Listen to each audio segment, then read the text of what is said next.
کہنا پڑتا ہے کہ جو ایڈمنسٹریشن ہے، ہم جہاں جہاں جانا چاہتے تھے، نارستان جانا چاہتے تھے، ناگبل جانا چاہتے تھے اور بھی کئی علاقوں میں جانا چاہتے تھے، ہمیں وہاں جانے کی اجازت نہیں دی گئی. مجھے نہیں معلوم کیوں اجازت نہیں دی گئی.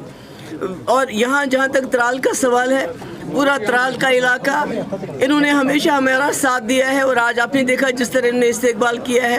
یہ لوگ سمجھتے ہیں کہ جب یہاں بہت مشکل حالات تھے تب پی ڈی پی وہ واحد جماعت ہے جنہوں نے اس وقت ان کا ساتھ دیا.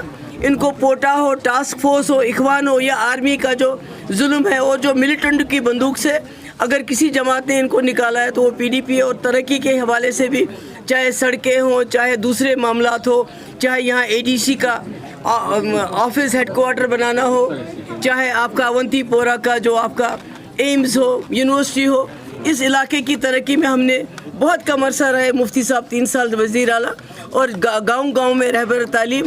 تو یہ سمجھتے ہیں اس لوگ کو، اس قربانی کو سمجھتے ہیں. اس لیے یہاں کے لوگوں کا جو ساتھ پہلے بھی پی ڈی پی کے ساتھ رہا ہے اور انشاءاللہ آگے بھی امید ہے کہ پی ڈی پی کے ساتھ رہے گا. جی میم، جس طریقے سے الیکشن کمیشن آف انڈیا نے نوٹس جاری کیا ہے تو کیا کس طریقے سے کس نوٹس؟ کیا مطلب؟ جو شوکاز نوٹس جو جاری کر دی گئی ہے، مطلب کہ آپ نے جو ہے انتخابات کا جو الغن کیا ہے اس کوڈ آف کنڈکٹ. کون سے اعلان؟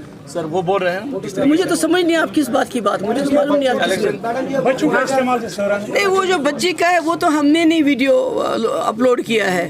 وہ تو کوئی بچی آئی میرے پاس، اس نے وہاں تقریر کی، اس کی ماں ساتھ تھی، انہوں نے اس کو ریکارڈ کیا، کسی سوشل سائٹ پہ ڈالا. ہمارا تو اس میں ساتھ کوئی لین دین نہیں ہے.